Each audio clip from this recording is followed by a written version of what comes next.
Before I start discussing what the terms sex, gender, gender expression, sexuality, and gender diversity mean, I want to point out that all the difficulties we'll probably be having in these training sessions are mostly because we have been wired to think about this space in a binary way. As we unpack these terms, we will see that there is a space instead of a binary, so instead of two values or a binary view of the world. And hopefully, by the end of this training, we'll have the tools necessary to understand and unpack what it means for somebody, for a person, to say what it means when they refer to themselves as a member of the LGBTI community. Let's start by looking at what science and biology defines as male and female. Following the scientific definition, a human is male or female if they have specific chromosomes, a specific range for the hormone testosterone, as well as specific reproductive organs for male and female. So, looking, for example, at a penis and testicles for male, and a vagina with a uterus for female. Now, of course, as with anything in nature, there are over 40 variations to this classification, and these variations are defined and named as intersex. In terms of frequency, 1.4% of the population is intersex. This is more frequent than people with natural red hair. Some people may not know that they are intersex, whereas others will know from birth. In general, in the past, surgeries have been performed on newborns without the parents' consent, or with really very uninformed descriptions of what it means to be intersex. Um, Pejorative terms have been used to refer to intersex people, such as, for example, hermaphrodites, which means that somebody can reproduce with themselves. Um, Now, other people will know that they're intersex, as I've said. Some might need medication, some might need a lifetime of medical care, some might need workplace support in terms of bathrooms, specific change rooms, and so on.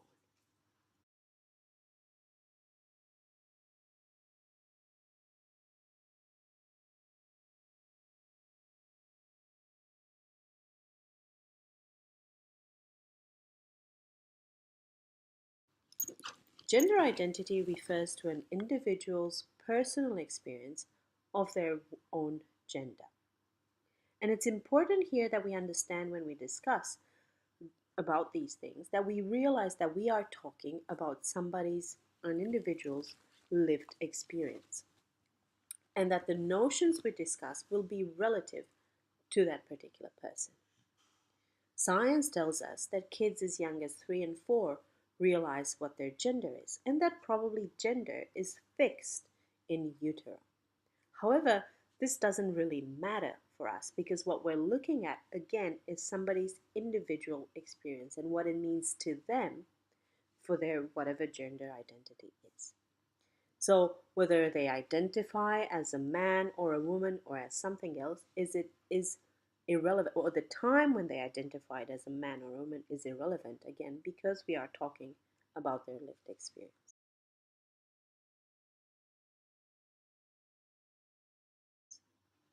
A person whose assigned sex at birth is female and identifies as a man, or whose assigned sex at birth is male and identifies as a woman, is called transgender.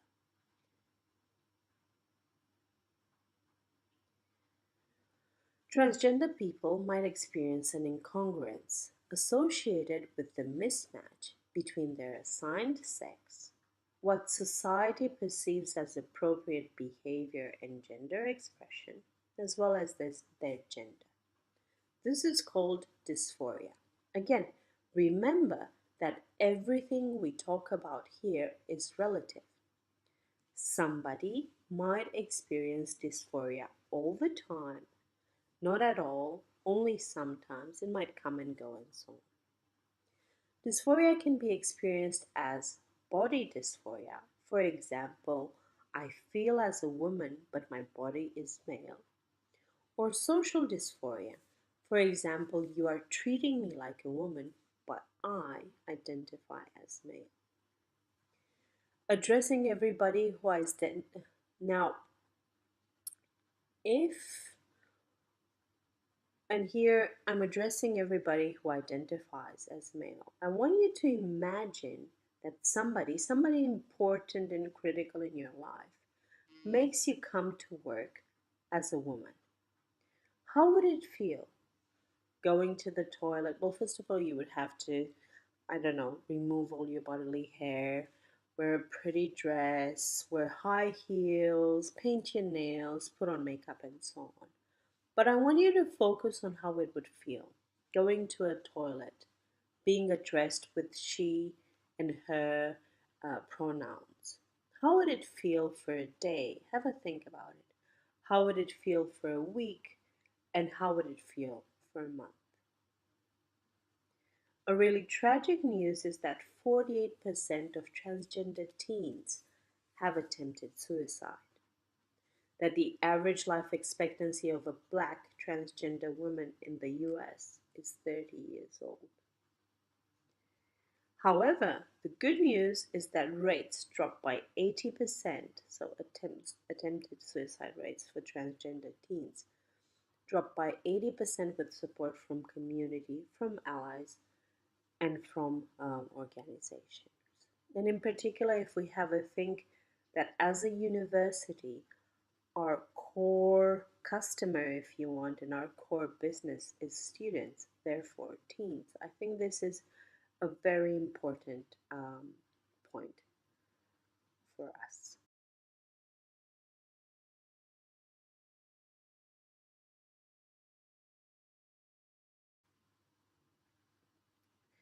Now, somebody who is transgender might choose to transition their appearance um, from what their assigned sex appearance is expected to be to what their gender identity is. Now, another stigma that is associated with transgender people is that they transition on a whim. Now, I have to say, there is nothing whimsical about a transition. It is a long and traumatizing process, but also, from our point of view, it's incredibly personal, so it's really none of our business. However, transition has three main perspectives. The first one, the first one is legal and looks at changing birth certificates, transcripts, for example, names on transcripts. The second one is social, looking at really transitioning everybody around you to start considering you of your desired gender. And of course, it's medical, looking at surgeries if wanted, as well as psychiatric visits and so on. And what is most important, and I think what is most traumatizing with this, is that not only does the person has to transition their appearance, but everybody has to transition with you.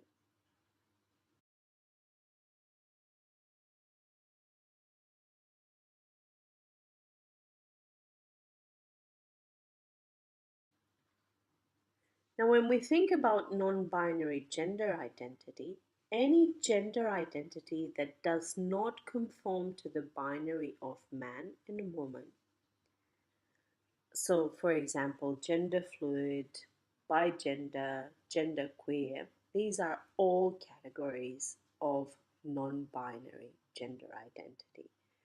And gender queer, in particular, the term queer refers to does not conform. So to give you an example, has 57 genders in the drop-down list um, when somebody selects their gender. I would also want to know, and of course, I think if we're looking at things from a marketing perspective, knowing to some extent what somebody's gender is really important. But I would also want us to be able someday to talk about these 57 genders without our brains exploding. exploding.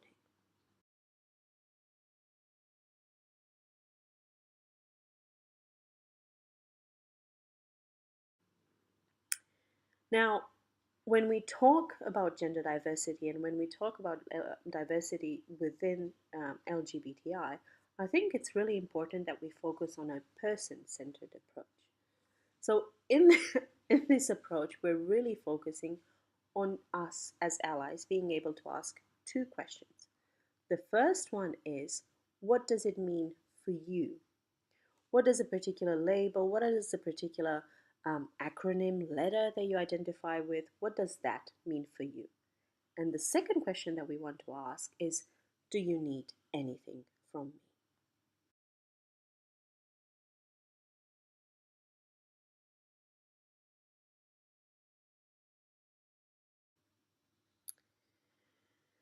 Gender expression refers to how an individual expresses their gender through clothes, makeup, hair, jewelry, behaviors, and so on. Masculine, feminine, and on this space, we have also androgynous. Now, again, as with everything that I've talked before, and in particular, anything that is non-binary, I this drawing is a bit misleading, and because it has this line, which suggests, and on this line there are a number of points, which suggest that perhaps somebody is more male than female or more woman than man. But again, these are not sliders; they're just points in the space. So again, here androgynous means that somebody whose gender expression cannot be identified and cannot be tagged as male or masculine or feminine.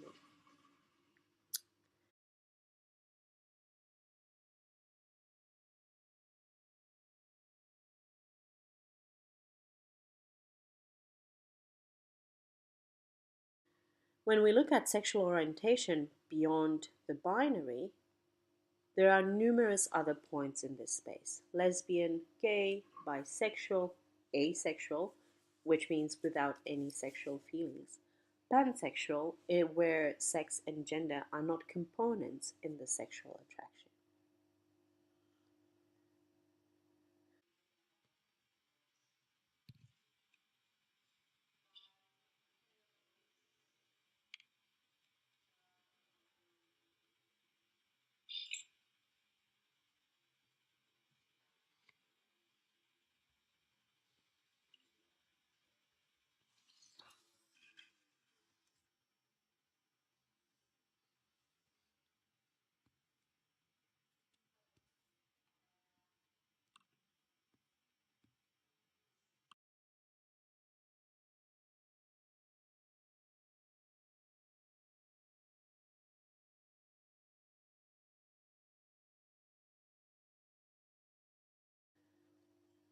And what I would like to finish on is this idea of a person centered approach again.